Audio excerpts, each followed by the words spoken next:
En este exacto momento, vas a descubrir la historia bíblica más perturbadora que el 99% de los cristianos nunca escucharon. Una noche de horror que terminó con una guerra civil, 65.000 muertos y 600 mujeres secuestradas. Y todo esto está registrado en la Biblia que tienes en tu casa, en el libro de Jueces, capítulos 19 al 21. Quédate hasta el final, porque los detalles de esta historia te van a dejar sin palabras y te van a hacer cuestionar todo lo que pensabas que sabías sobre el Antiguo Testamento. Esta no es una parábola bonita, ni una historia de fe inspiradora. Esto es horror puro, violencia real y consecuencias devastadoras. Y todo comenzó con un hombre que tomó una decisión aparentemente simple que desencadenaría la peor tragedia en la historia de Israel hasta ese momento. Estamos en el período más caótico de la historia de Israel, el tiempo de los jueces.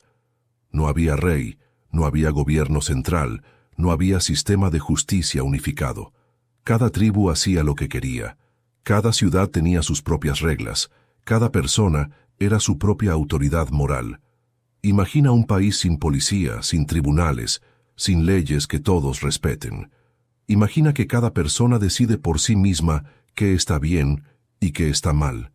Ese era Israel en ese momento. Y el libro de Jueces termina con una frase que resume todo este periodo.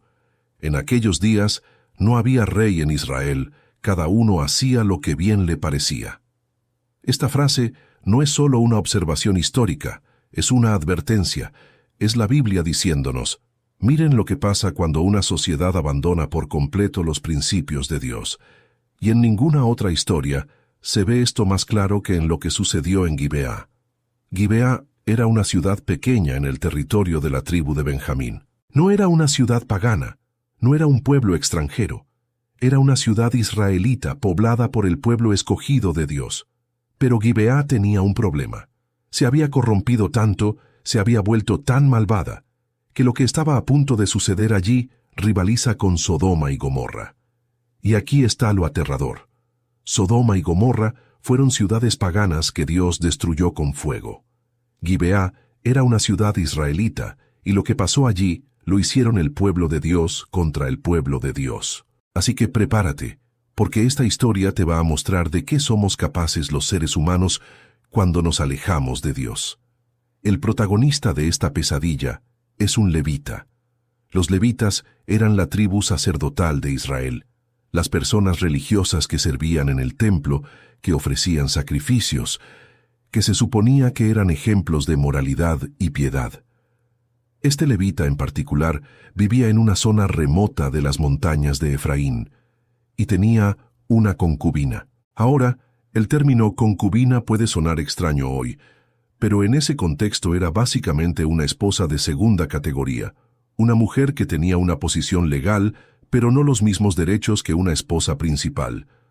Y esta concubina había hecho algo que en esa cultura era casi impensable. Le había sido infiel y luego había huido de vuelta a la casa de su padre en Belén de Judá.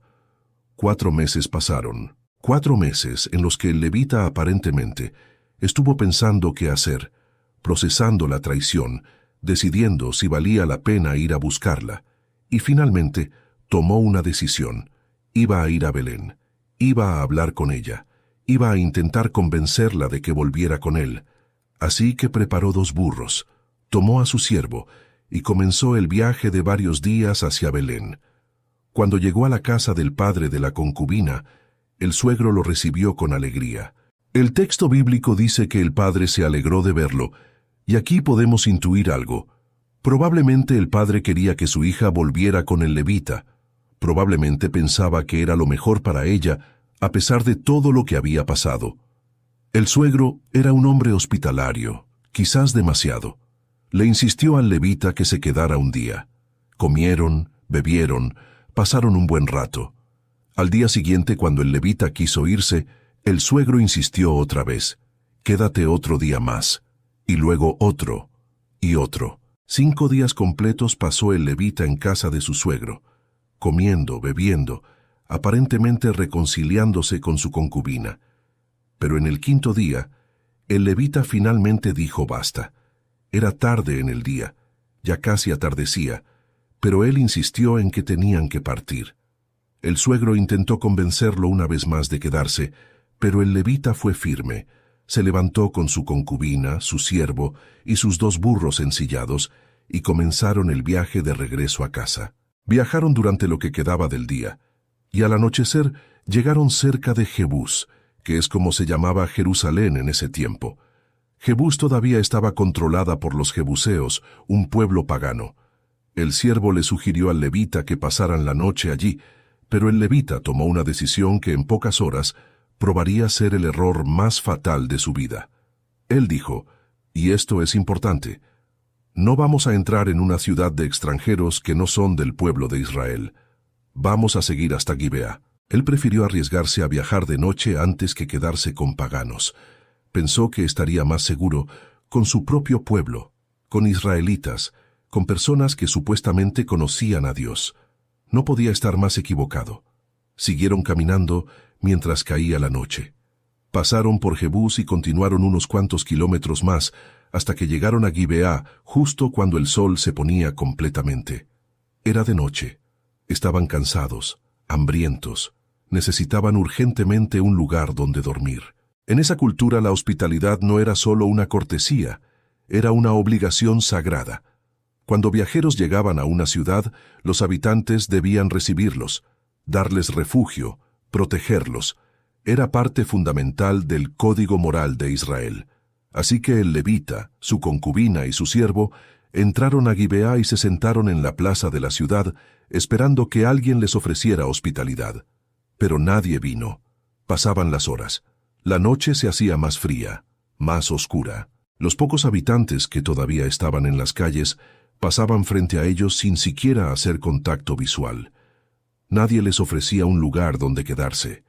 Esto ya era una señal terrible, porque la falta de hospitalidad en esa cultura era una falta grave. Indicaba que algo andaba muy mal en esa ciudad. Finalmente, cuando parecía que iban a tener que pasar la noche a la intemperie en la plaza, apareció un anciano. Era un hombre viejo que venía del campo después de trabajar todo el día. Y este detalle es crucial. El texto bíblico dice que este anciano no era de Gibea. Era de las montañas de Efraín, la misma región de donde venía el levita. Era un forastero viviendo en Gibea. El anciano vio al grupo en la plaza y se acercó. Les preguntó de dónde venían y hacia dónde iban.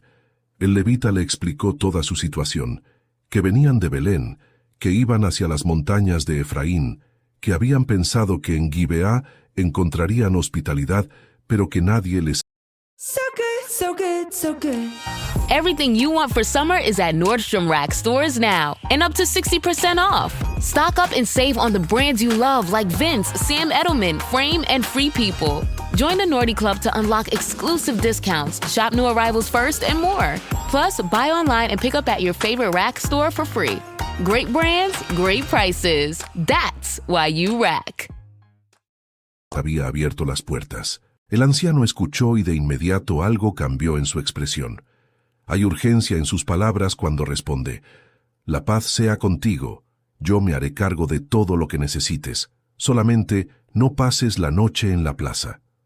Esa última frase es clave. No pases la noche en la plaza. No es una sugerencia casual, es una advertencia desesperada. El anciano sabía algo que el levita no sabía. Sabía que Gibea era peligrosa, sabía que quedarse en la plaza durante la noche era arriesgarse a algo terrible. Así que los llevó rápidamente a su casa. Les dio de comer a ellos y forraje para los burros. Lavaron sus pies, cenaron, comenzaron a relajarse. Por primera vez en todo el día podían respirar tranquilos. Tenían techo, comida, estaban a salvo. O eso pensaban. Pero entonces, mientras estaban cenando, mientras conversaban, mientras empezaban a pensar que todo estaría bien, escucharon el sonido. Golpes en la puerta, fuertes, violentos, insistentes, y voces afuera. Muchas voces. Una multitud se había reunido alrededor de la casa, y lo que gritaban era tan perturbador, tan enfermo, que el anciano sintió terror al escucharlo. «Saca al hombre que entró a tu casa», gritaban. «Queremos tener relaciones con él». Sí, escuchaste bien. Los hombres de Gibea, una turba de habitantes de la ciudad, querían violar al visitante. Esto es exactamente lo mismo que pasó en Sodoma y Gomorra cuando los ángeles visitaron a Lot. La misma perversión, la misma maldad, pero esta vez no era en una ciudad pagana sino en una ciudad israelita. El anciano salió a enfrentarlos, y aquí es donde la historia se vuelve aún más perturbadora, porque lo que el anciano ofrece como solución muestra cuán corrupta se había vuelto toda la sociedad. Él les dijo: «No, hermanos míos, no hagan esta maldad. Este hombre es mi huésped. No cometan esta vileza. Miren, aquí está mi hija que es virgen y la concubina de él. Yo las sacaré ahora. Hagan con ellas lo que les parezca, pero con este hombre no cometan tal infamia». El anciano, en un intento desesperado de proteger al levita, estaba dispuesto a sacrificar a su propia hija virgen y a la concubina del levita. Estaba dispuesto a entregarlas a una turba violenta para que hicieran lo que quisieran con ellas. Y esto no es un detalle secundario. Esto revela algo profundamente perturbador sobre cómo se valoraba a las mujeres en esa sociedad. La vida y dignidad de un hombre visitante valía más que la vida y dignidad de dos mujeres, incluso la propia hija del anfitrión. Pero la turba no aceptó. No querían a las mujeres, querían al hombre. Seguían golpeando la puerta, gritando, exigiendo. La situación estaba escalando, el peligro era inminente. Y fue entonces cuando el levita, el hombre religioso, el sacerdote, el que se suponía que debía proteger a los débiles, tomó una decisión que lo marca como uno de los personajes más cobardes y despreciables de toda la Biblia. Él agarró a su concubina, la empujó hacia la puerta y la lanzó afuera a la turba. Él mismo, con sus propias manos, entregó a la mujer que había ido a buscar, la mujer con la que se había reconciliado, la mujer que viajaba con él de regreso a casa. Él la entregó para salvar su propio pellejo. La puerta se cerró. El levita y el anciano estaban adentro, seguros. Afuera la concubina enfrentaba sola a una multitud de hombres sedientos de violencia. Y lo que pasó esa noche es tan horrible que la Biblia no da detalles específicos. Solo dice: la tomaron y abusaron de ella toda la noche hasta el amanecer. Toda la noche, horas y horas de violencia, de tortura, de abuso inimaginable. La Biblia no describe los detalles porque algunos horrores son demasiado terribles para ponerlos en palabras. Pero podemos imaginar el sufrimiento, el dolor, el terror que esa mujer experimentó. Y mientras tanto el levita estaba adentro de la casa, probablemente escuchando todo, y no hizo nada. Cuando amaneció, la turba finalmente se dispersó. Los hombres de Gibea se fueron a sus casas como si nada hubiera pasado, como si acabaran de pasar una noche normal. Y la concubina, apenas consciente, destrozada, se arrastró de vuelta a la puerta de la casa donde estaba el levita. El texto dice que llegó a la entrada de la casa y cayó. Sus manos alcanzaron el umbral, y allí se quedó, colapsada, agarrándose a la entrada como tratando de buscar refugio, como tratando de volver a la seguridad que había perdido. Sus manos en el umbral es una imagen que nunca vas a poder sacarte de la cabeza. Una mujer destruida, aferrándose a la última esperanza de protección, una protección que llegó demasiado tarde. Cuando salió el sol, el levita se levantó, abrió las puertas de la casa, salió para continuar su viaje, listo para irse como si nada. Y entonces la vio. Allí estaba su concubina, caída en la entrada, con las manos extendidas hacia el umbral. El levita le dijo: «Levántate, vámonos». Ni siquiera preguntó si estaba bien, ni siquiera mostró preocupación. Solo una orden fría: «Levántate, tenemos que irnos». Pero ella no respondió, porque ya no podía responder. Ella estaba muerta. El abuso de toda la noche la había matado, y sus últimos momentos fueron arrastrándose hacia una puerta que había permanecido cerrada, hacia un hombre que había elegido salvar su propia vida en lugar de protegerla. El levita tomó el cuerpo sin vida de su concubina, lo puso sobre uno de los burros y emprendió el camino a casa. Y aquí es donde piensas que la historia no puede ponerse peor, pero te equivocas. porque lo que el levita hizo al llegar a su casa es tan perturbador que incluso hoy los estudiosos de la Biblia debaten si fue un acto de protesta desesperada o simplemente la acción de un hombre que había perdido completamente su humanidad. Cuando llegó a su casa en las montañas de Efraín, el levita tomó un cuchillo, agarró el cuerpo de su concubina y lo cortó en 12 pedazos, 12 partes, una por cada tribu de Israel, y luego envió cada pedazo a una tribu diferente con un mensaje: consideren esto, tomen consejo y hablen.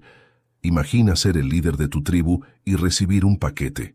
Lo abres y adentro hay parte del cuerpo de una mujer con un mensaje exigiendo justicia por lo que pasó en Gibeá. La reacción de Israel fue inmediata y masiva. Todas las tribus se reunieron como un solo hombre en Mizpa. El texto bíblico nos da un número específico: 400,000 hombres armados con espada. 400,000. Es el ejército más grande que Israel había reunido hasta ese momento en su historia. Todos con un solo objetivo: hacer justicia por lo que había sucedido en Gibeá. El levita contó su historia frente a toda la asamblea. Describió lo que había pasado esa noche, cómo los hombres de Gibeá habían querido matarlo, cómo habían abusado de su concubina hasta matarla. Convenientemente, omitió el pequeño detalle de que él mismo la había empujado hacia afuera, pero eso no cambió la reacción de las tribus. Todo Israel estaba unido en su indignación. Todos acordaron que esto no podía quedar sin castigo. La decisión fue clara: iban a ir contra Gibeá y destruir a los culpables. Pero primero, siguiendo el protocolo correcto, enviaron mensajeros a toda la tribu de Benjamín con un ultimátum simple: entreguen a esos hombres perversos que están en Gibeá para que los matemos y quitemos el mal de Israel. Era una demanda razonable.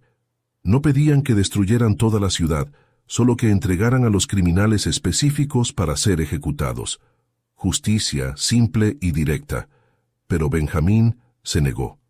No solo se negó, sino que decidió defender a Gibeá. Y con esa decisión, transformaron lo que debería haber sido un castigo limitado en una guerra civil devastadora. Benjamín reunió su propio ejército. 26,000 hombres armados salieron de sus ciudades, más 600 hombres escogidos de Gibeá. 600 hombres de la ciudad que había cometido el crimen. Ahora mira los números: 400,000 israelitas contra 26,600 benjaminitas. Eso es una proporción de 15-1. Esto debería haber sido una masacre rápida. Israel debería haber aplastado a Benjamín en cuestión de horas. Pero lo que sucedió fue exactamente lo opuesto, y nadie, absolutamente nadie, lo vio venir.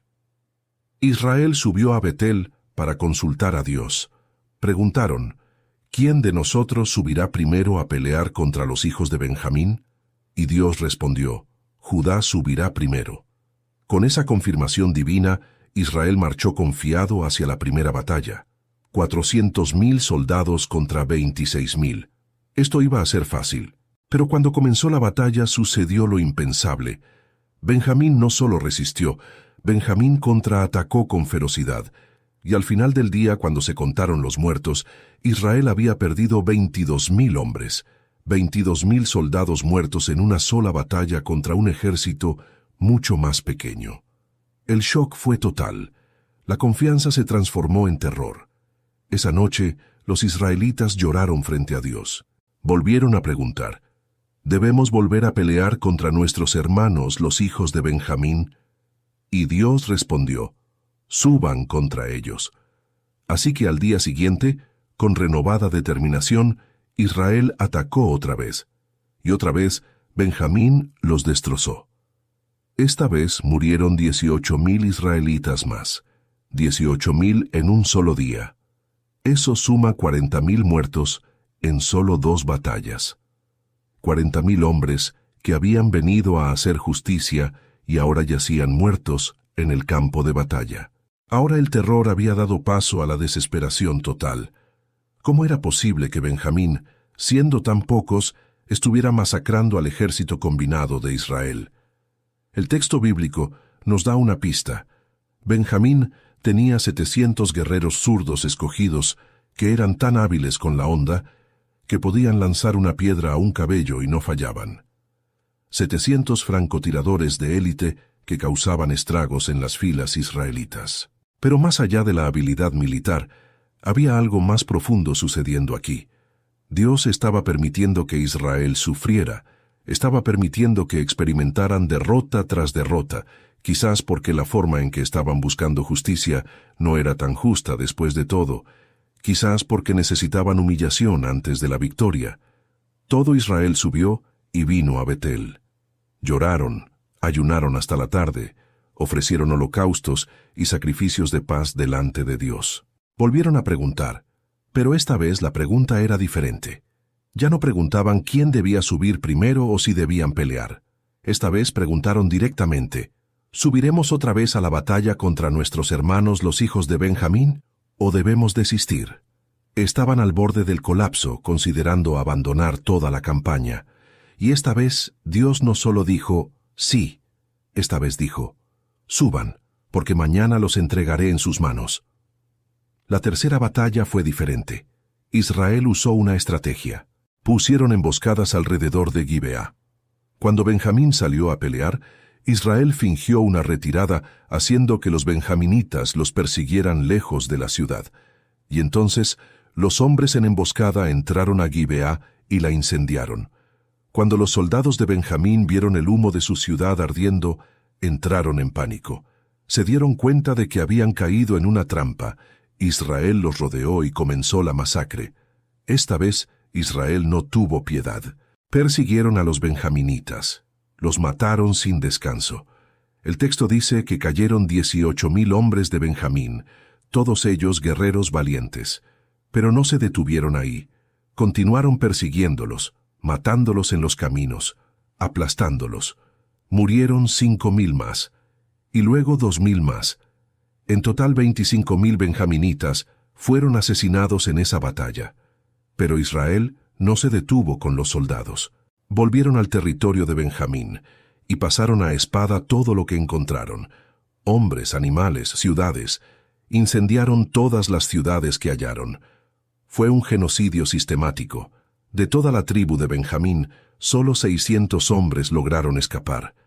Huyeron al desierto, a la peña de Rimón, y se escondieron allí por 4 meses. 600 hombres de una tribu que antes contaba con decenas de miles. Todas las mujeres muertas, todos los niños muertos, todas las ciudades destruidas. Benjamín había sido borrado casi por completo del mapa. Y fue entonces cuando el polvo de la batalla comenzó a asentarse, cuando los israelitas volvieron a sus tiendas y comenzaron a procesar lo que habían hecho, que la realización los golpeó como un martillo. Habían ido a castigar un crimen horrible y terminaron cometiendo un genocidio. Habían ido a hacer justicia y terminaron casi exterminando una de las 12 tribus de Israel. ¿Qué habían hecho?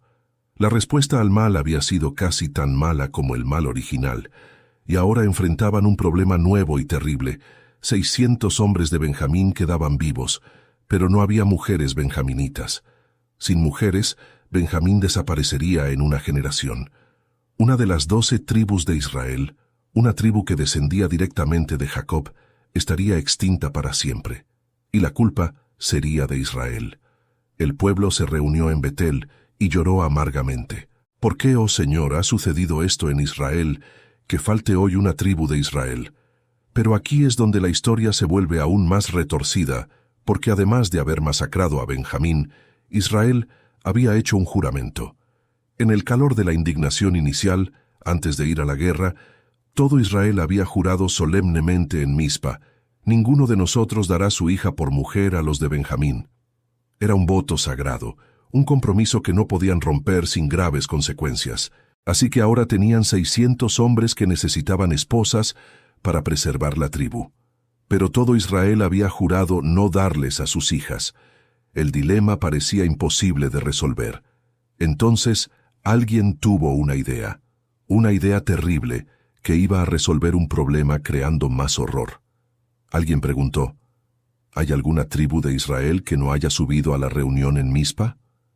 Comenzaron a pasar lista y descubrieron que una ciudad no había enviado a nadie: Jabes de Galaad. Ni un solo hombre de Jabes había venido a la asamblea en Mizpa. Y ese había sido otro juramento que habían hecho. Cualquiera que no viniera a Mizpa sería ejecutado. Así que Israel había encontrado su solución retorcida. Enviaron 12,000 guerreros a Jabes de Galaad con instrucciones específicas y espeluznantes: matar a todos los hombres, matar a todas las mujeres casadas, matar a todos los niños, pero perdonar a las vírgenes. Los 12,000 fueron y obedecieron las órdenes al pie de la letra. Masacraron toda la ciudad de Jabes de Galaad. Hombres, mujeres, niños, ancianos, todos muertos, todos excepto las jóvenes vírgenes. Encontraron 400 vírgenes, las tomaron como botín de guerra y las trajeron al campamento en Silo. 400 jóvenes que acababan de ver morir a sus padres, madres, hermanos, toda su familia y su ciudad destruida, y ahora iban a ser forzadas a casarse con hombres de la tribu que había causado toda esta guerra. 400 vírgenes entregadas a 400 hombres de Benjamín como si fueran ganado, pero aún faltaban 200 hombres. 600 menos 400 igual 200. Todavía había 200 benjaminitas sin esposas. La siguiente solución fue aún más retorcida. Los ancianos de Israel se reunieron y dijeron: «Hay una fiesta anual del Señor en Silo». Era una celebración religiosa donde las jóvenes salían a bailar en los viñedos. Y los ancianos, los líderes de Israel, dieron esta instrucción a los 200 hombres de Benjamín que quedaban: «Vayan y escóndanse en los viñedos, observen, y cuando las hijas de Silo salgan a bailar, salgan de los viñedos. Cada uno tome una esposa de las hijas de Silo, y váyanse a la tierra de Benjamín». Un secuestro masivo planificado, organizado y sancionado por los líderes de Israel. 200 hombres iban a esconderse en los viñedos, y cuando salieran las jóvenes a bailar en una fiesta religiosa, iban a emboscarlas, agarrar a una cada uno, y llevárselas por la fuerza. Y eso es exactamente lo que pasó. Los hombres de Benjamín se escondieron en los viñedos de Silo. Las jóvenes salieron a bailar, despreocupadas, alegres, participando en una celebración sagrada. Y de repente, los hombres salieron de su escondite, cada uno agarró a una joven y se las llevaron. 200 mujeres secuestradas durante una fiesta religiosa. 200 vidas arrancadas de sus familias, de sus hogares, de sus futuros, forzadas a casarse con hombres de una tribu que acababa de ser casi aniquilada, hombres que probablemente cargaban el trauma de haber visto a toda su tribu ser masacrada. Y cuando los padres y hermanos de las jóvenes vinieron a quejarse, los ancianos de Israel les dijeron: «Tengan compasión de ellos, porque no conseguimos esposas para todos en la guerra, y ustedes no se las dieron voluntariamente, así que no están rompiendo su juramento». Era una lógica retorcida que convertía un secuestro masivo en algo técnicamente permitido. Y así termina la historia. 600 hombres de Benjamín, cada uno con una esposa tomada por la fuerza, volvieron a su territorio destruido. Comenzaron a reconstruir sus ciudades quemadas. La tribu de Benjamín sobrevivió, pero a un costo terrible. 65,000 personas habían muerto en total cuando cuentas las batallas, el genocidio de Benjamín, la masacre de Jabes de Galaad. 65,000 muertos porque unos hombres malvados en Gibeá cometieron un crimen horrible, y luego todo el mundo tomó las peores decisiones posibles en respuesta. Y el libro de Jueces cierra esta narrativa con una frase que resume todo el horror, toda la tragedia, toda la locura. En aquellos días no había rey en Israel. Cada uno hacía lo que bien le parecía. Entonces, ¿qué aprendemos de esta historia absolutamente devastadora? ¿Por qué está en la Biblia? ¿Qué se supone que debemos sacar de este relato de horror tras horror? Primero, esta historia nos muestra con brutal honestidad lo que sucede cuando una sociedad abandona completamente los principios de Dios. Gibeá se había convertido en Sodoma. El mal no estaba afuera de Israel, estaba adentro, en el corazón mismo del pueblo de Dios. La religión externa no significa nada si no hay transformación interna. Gibeá era una ciudad israelita, pero había perdido toda moralidad, toda decencia, toda humanidad. Segundo, esta historia nos enseña que la respuesta al mal puede ser tan mala como el mal original. Israel tenía razón en indignarse por lo que pasó en Gibeá. Tenían razón en exigir justicia, pero la forma en que buscaron justicia los llevó a cometer genocidio. Mataron a 40,000 de sus propios hombres en batalla. Casi exterminaron una tribu completa. Masacraron a los habitantes de Jabes de Galaad. Organizaron secuestros masivos. La búsqueda de justicia se transformó en venganza descontrolada. Y al final, el número de víctimas inocentes superó por mucho el número de criminales originales. Tercero, juramentos precipitados causan tragedias. Israel juró no dar sus hijas a Benjamín. Juraron matar a cualquiera que no viniera a Mizpa. Estos juramentos hechos en el calor del momento, sin pensar en las consecuencias, los forzaron después a cometer atrocidades para cumplir con esos votos. La Biblia advierte repetidamente sobre hacer votos a la ligera, y esta historia muestra exactamente por qué. Nuestras palabras tienen consecuencias, y cuando hacemos promesas en momentos de ira o emoción extrema, esas promesas pueden atraparnos en situaciones imposibles, donde todas las opciones son malas. Cuarto, esta historia revela el valor extremadamente bajo que tenía la vida de las mujeres en esa sociedad. La concubina fue entregada para proteger al hombre. La hija del anciano iba a ser sacrificada para proteger al huésped masculino. 400 vírgenes fueron entregadas como si fueran objetos. 200 jóvenes fueron secuestradas durante una fiesta religiosa. En cada punto de esta historia, las mujeres son tratadas como propiedad, como moneda de cambio, como soluciones a problemas masculinos. Y la Biblia no está aprobando esto, está documentándolo, está mostrándonos cuán lejos se había desviado Israel de los principios de Dios sobre la dignidad humana. Quinto, y esto es importante, incluso en medio del caos total y la maldad abrumadora, Dios preservó todas las 12 tribus. Benjamín sobrevivió. 600 hombres fueron suficientes para reconstruir la tribu. Y esto no es un detalle menor porque siglos después, de la tribu de Benjamín vendría el primer rey de Israel, el rey Saúl.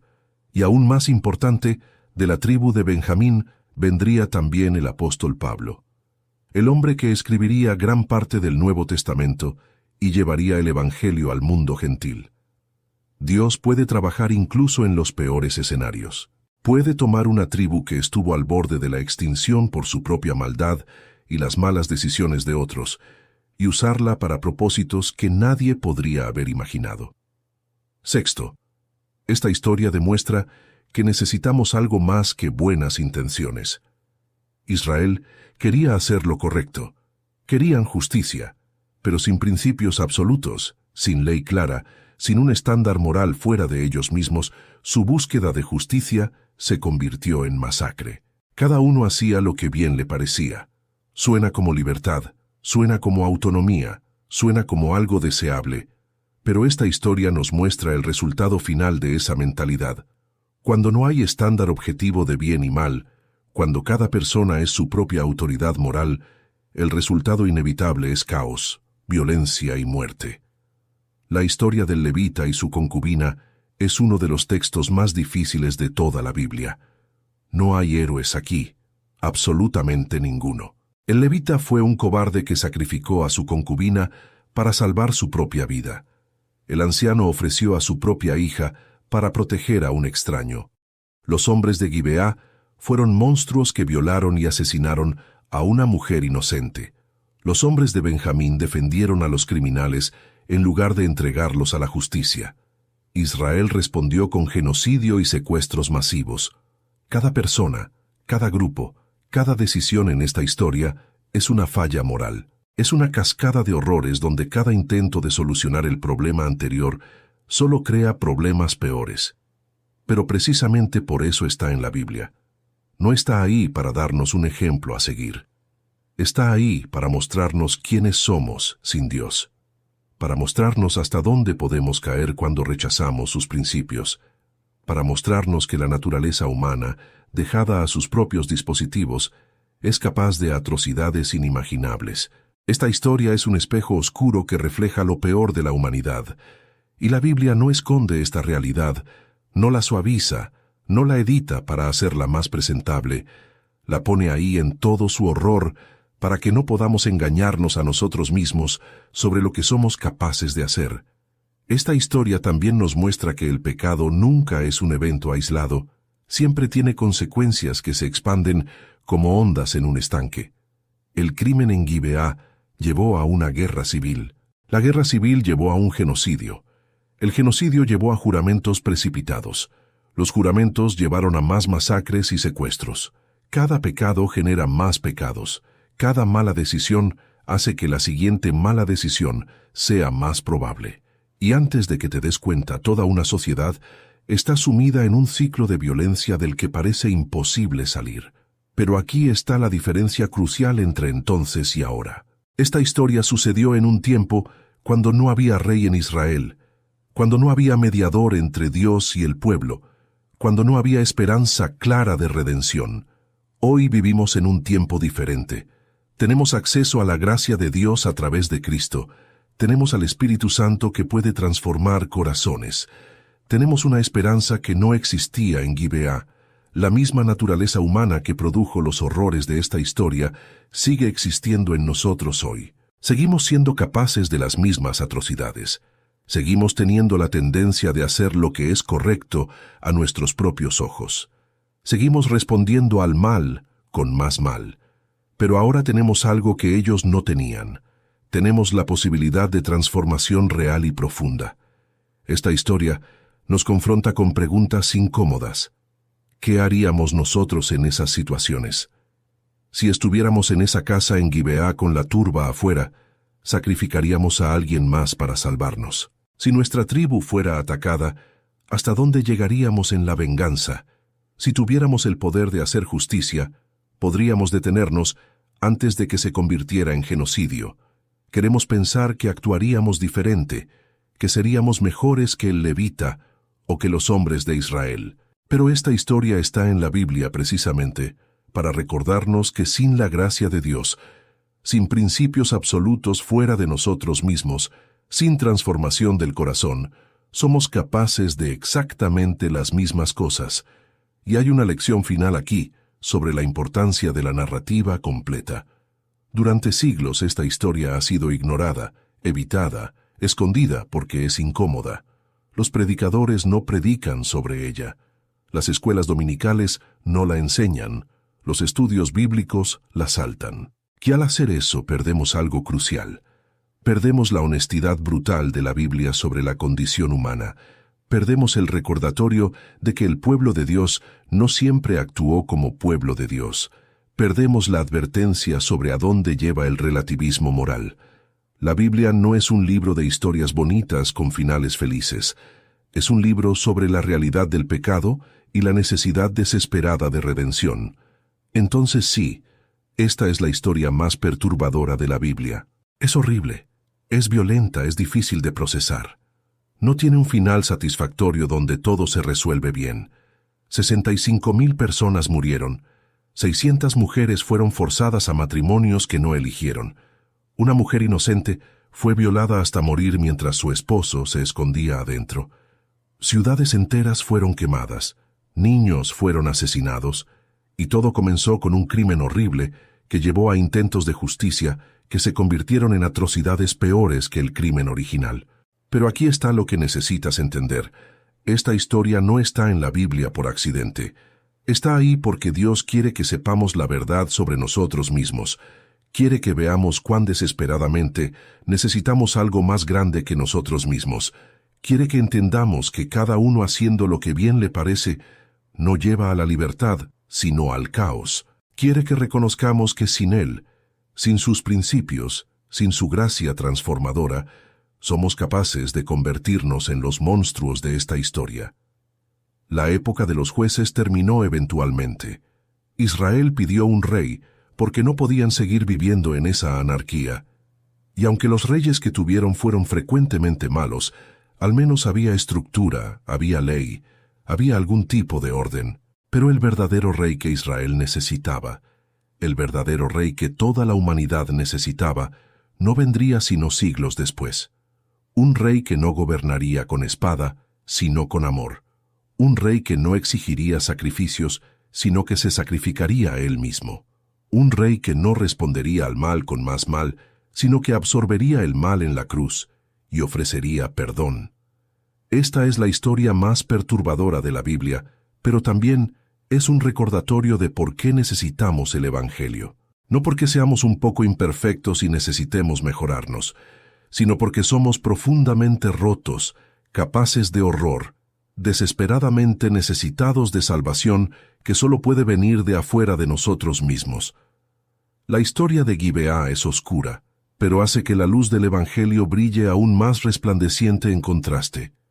Acabas de escuchar una de las historias más chocantes y menos contadas de la Biblia. Una historia de violencia sexual, cobardía moral, guerra civil, genocidio y consecuencias devastadoras que se expandieron por generaciones. Una historia que la mayoría de los predicadores evitan y la mayoría de los cristianos nunca han escuchado completa. Pero es una historia real que está en tu Biblia, en el libro de Jueces, capítulos 19 al 21, y está ahí por una razón, para mostrarnos quiénes somos sin Dios. Si esta historia te impactó, si te hizo pensar, si te confrontó con verdades incómodas sobre la naturaleza humana, déjame un comentario aquí abajo diciéndome ¿qué opinas? ¿Ya conocías esta historia o es la primera vez que la escuchas completa? ¿Qué parte te impactó más? ¿Qué preguntas te dejó?